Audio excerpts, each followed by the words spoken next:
Le HTTP ou Hypertext Transfer Protocol peut être assimilé à un langage utilisé par un navigateur web pour communiquer avec un serveur web. Concrètement, le navigateur envoie une requête au serveur web pour échanger des informations. Celui-ci visualise la requête et envoie sa réponse au navigateur en utilisant le protocole HTTP. Bien que le protocole HTTP soit solide et ait très bien servi la croissance de l'Internet, il présente quelques lacunes. L'une des plus importantes est que l'échange des données entre le navigateur et le serveur web se passe en clair. Dans la formation portant sur le chiffrement, nous avons vu que le message en clair est le message non chiffré, lisible par l'humain ou la machine. Donc, en théorie, toute communication entre le navigateur et le serveur web, y compris les mots de passe, les messages et les données personnelles, peut être consultée par tout individu capable de l'intercepter. C'est pourquoi, sur de nombreux sites, vous trouverez que les lettres HTTP sont suivies par un S où le S signifie « sécurisé » et le protocole de communication correspondant est appelé Secure HTTP ou HTTPS.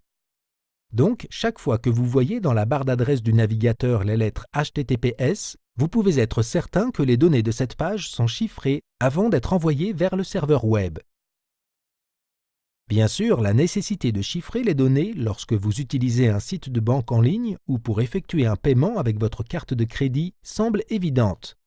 Mais l'usage du HTTPS est-il vraiment nécessaire pour d'autres utilisations du navigateur web? Prenons un exemple. Imaginez que vous êtes assis dans un café et que vous sortez votre laptop. Vous trouvez à votre disposition une connexion Wi-Fi gratuite et à en juger par son nom offerte par le café. Vous vous y connectez, aucun mot de passe n'est demandé. Excellent, vous commencez à naviguer.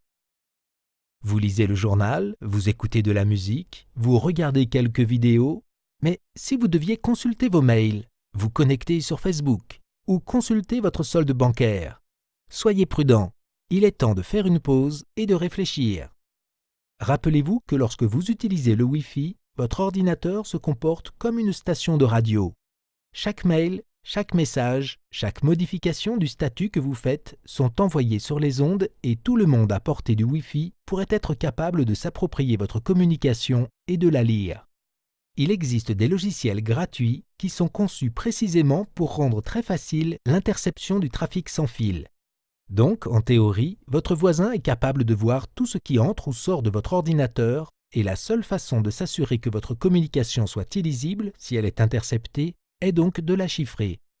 Et c'est là que le HTTPS entre en jeu. Supposons que vous vouliez vous connecter sur Facebook. Vous tapez dans la barre d'adresse du navigateur web www.facebook.com. Vous constaterez que le protocole utilisé par défaut est le HTTP et non le HTTPS. Et si vous tapez maintenant votre adresse email et votre mot de passe, ces deux informations vont être envoyées en clair. Pour chiffrer votre adresse email et le mot de passe, vous devez ajouter un S après le HTTP dans la barre d'adresse du navigateur et appuyer sur Enter pour recharger la page web. Maintenant, avec HTTPS dans la barre d'adresse, vous pouvez taper votre adresse email et votre mot de passe en toute sécurité, en sachant que même si vos informations de connexion tombent dans de mauvaises mains, personne ne sera capable de les utiliser pour usurper votre identité sur Facebook.